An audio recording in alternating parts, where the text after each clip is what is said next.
How to report suspicious activity or fraud on Wells Fargo. Hey guys, in this tutorial, I'm going to show you guys how you can report a fraud on Wells Fargo. The first thing you're going to have to do is simply go ahead and open up the website or the application. So if you see any charges that you don't recognize, a fake Wells Fargo email or a text, you don't have to wait to do anything. You can directly call Wells Fargo right away. So you can use their debit or checking number to call or their credit card number.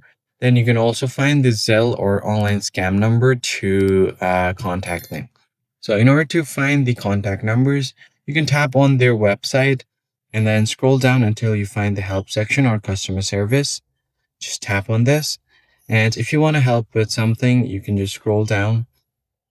It doesn't matter who you contact, but they will get you to the person that you that you want to get on contact with. So tap on this call us button and you'll find all of these available numbers. So you can tap on this plus icon. So here for general banking, you can call these numbers. For debit and credit cards, you can call these numbers. And for mortgages and loans, you can call these numbers. But it doesn't really matter. You can call for the general banking option and then tell them what's wrong.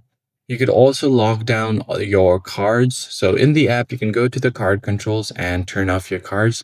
So that will block more charges instantly. You can track and document your suspicious charges, take screenshots of anything that's suspicious, their dates, amount, or merchants, and save your call reference numbers as well. You could turn on the account alert or enable two-factor verification on your account to prevent any of those. And these are some of the ways that you can do to report a Wells Fargo scam or fraud. If you found the tutorial helpful, be sure to like the video down below and subscribe.